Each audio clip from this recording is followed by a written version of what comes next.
We're going to take some of the things that we've been discussing and we're going to build a mock username registration page. This is what the ending product will look like.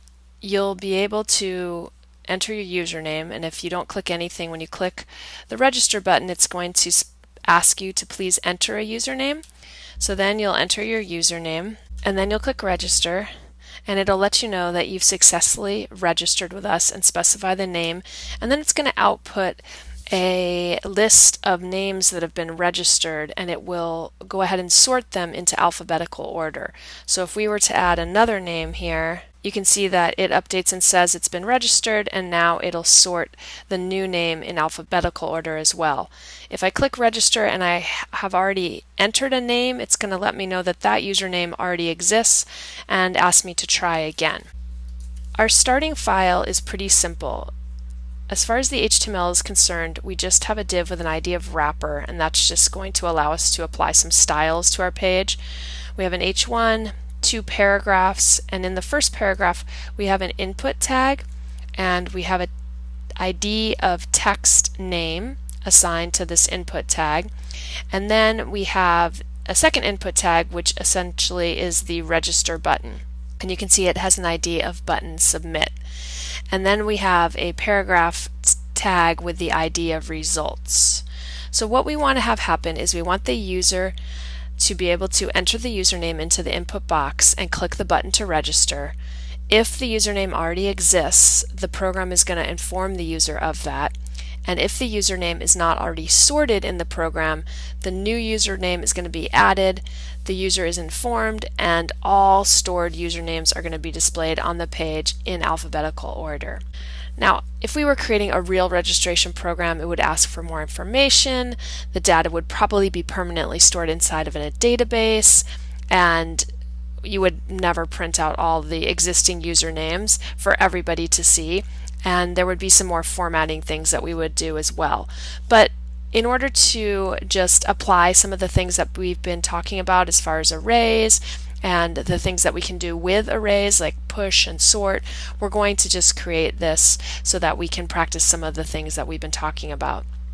We're going to be storing our usernames in a global array, and this is going to ensure that the values inside are going to be accessible from any function in the script, and that newly added usernames will be preserved for as long as the program is going to run. By displaying the usernames on the page, we'll be able to show the workings of the global variable as well as of the array methods that we're going to be utilizing. Alright, so we're going to start by creating a global array that's outside of any sort of function. We'll do that by going into our script tag, and I'm just going to create a variable called usernames, and then the usernames is going to be equal to an array, and since these are strings, I will put them inside of quotes, and I'll just separate those by commas. We'll be creating a function next, and our function is we're going to call it init, which is going to allow us to initialize what's happening on our page. And then the first thing we'll do inside of the function is we're going to create a variable, and this is just going to allow us to tie in our register button and allow it to work. So I'm going to create a variable called myButton. I will make that equal to the get element by ID, and I'm going to target button submit, which is the name of my submit button. And now I can refer to this particular button by just saying my button, and I'm going to add the onClick event handler, and I'm going to make that equal to register name. Now register name currently doesn't exist inside of my script, but this is going to be the name of the function that will execute when the user actually clicks on the button. The next thing I need to do is I'm going to use the initialize function on the onload event. So we'll just simply write onload equals init, which just makes the onload event equal to initialization. Next we'll create the function that is going to execute when the user clicks on the button. We'll call our function register name. So I'm going to make a new function, I'll call it register name, and then I'll make my curly braces. What we're going to have happen inside of this function is we're going to set up the main variables.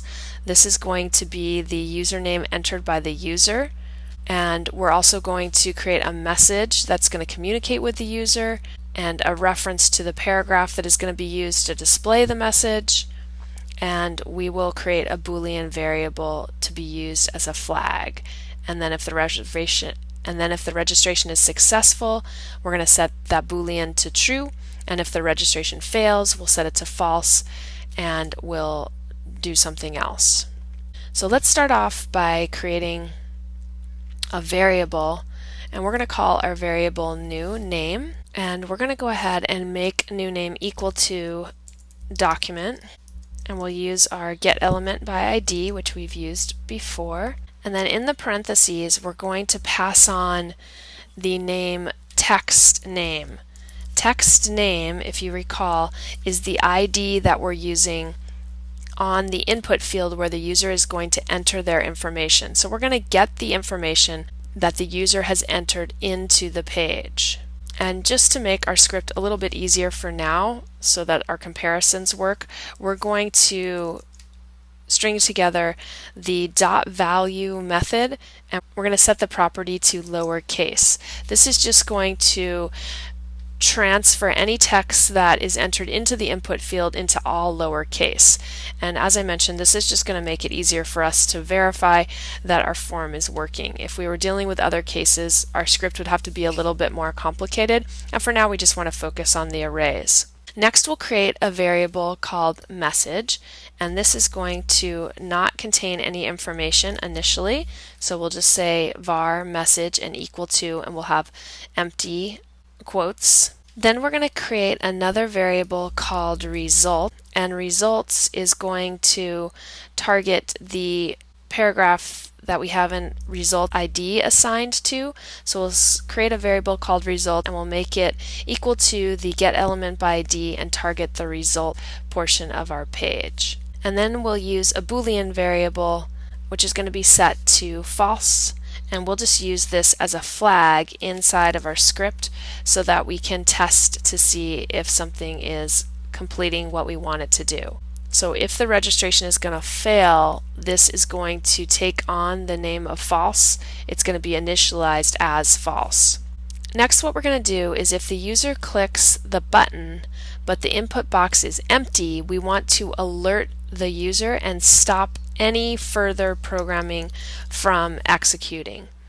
So what we're going to do next is we're going to create an if statement. I'm going to use if, and then we're just going to say new name, and we're going to set this explicitly to nothing, and if new name is nothing, we're going to run an alert that says please enter a username, and then we'll just use return false so that the program will not execute any longer. Next, we're going to create a for loop that is going to loop over each username stored inside of our array and make sure that the username is not currently in existence in our program. If we find a username that's equal to the newly entered name, it means that the username already exists and we can't proceed with the registration. So let's go ahead and write our code for that. We're going to use another if statement, and we're going to say if the username, and we'll pass on the array brackets and put I inside it. So whatever the value of the username is, if that is the same as whatever the value of the new name is, then we're going to display a message on our page, and we're going to just let the user know that that username already exists and that we want, let's put this inside of curly braces, if an existing username is the same as what's entered into the new name field, well then we're going to display a message that just is going to say sorry, the username, and then we'll actually print the username, and we're going to tell them that it already exists, and we're going to ask them to try again. And because we want this to print on the page, we're going to use result.innerHTML and make that equal to message. This is going to have this text display inside of our result paragraph that we've created with the HTML. Then we need to use success equals false. And what this is going to do is it's just going to set the success flag to false so that the rest of the program knows that the registration failed. And then we're going to use a return false to stop any further program execution so that nothing else is going to happen at this point. Then what we'll do is we'll create an else statement, and our else statement is going to give the user a message that lets them know that they have successfully registered. So we'll just say something like, you've successfully registered with us as, and then we'll print the value of the new name variable. And again, we want that to display in our result paragraph. So we'll just use the result.innerHTML equals message. So we're using the same thing that we have up there. And then instead of using success is false, this time we'll set success equal to true. So we're just setting the success flag to true so the program knows that the username can now successfully be added. And that will be the end of the loop. So if the registration was successful and the success flag is set to true, we're going to add the new user to the array, and we're going to use the push method to do that. So let's just use another if statement outside of the array. And I like just to immediately make those curly braces as soon as I've made the opening one. That way it helps me remember and I am less likely to forget to pair them up. But we're going to say usernames.push, and then we'll add on new name to what shows right there, and then we'll just need to print this on the page. And when we print it on the page, we'll go ahead and we will have the names be alphabetically sorted. So we're just going to use result.innerHTML, and we're going to set that equal to, and we'll put a soft return, and then we're going to have the usernames and pass on the sort method. And we just need to terminate our script with a curly brace. And if we save the page right now and go look at it in the browser, here's what our page looks like. Now if I click the register button, you can see that we're immediately getting our alert that's letting us know that we need to enter a username. If I enter a username and click register, you can see that I have my success message displaying, letting me know that I've registered with the username of Amy, and you can see that it's sorting the names in alphabetical order. If I go ahead and enter another name, you can see that it gets added onto the list of existing values. And if I try to add a name that already exists there, you can see that I get the message that's letting me know that that username already exists and that I need to try something else. So you can see throughout the various lines of code that we included in this exercise, we utilized the array, which is a very powerful JavaScript object. We also used a for loop to have access to the values from our array, and we used some of the other methods that you can utilize with arrays like push and sort. Hopefully now you understand arrays a little bit better and feel a little bit more comfortable with what they're capable of doing.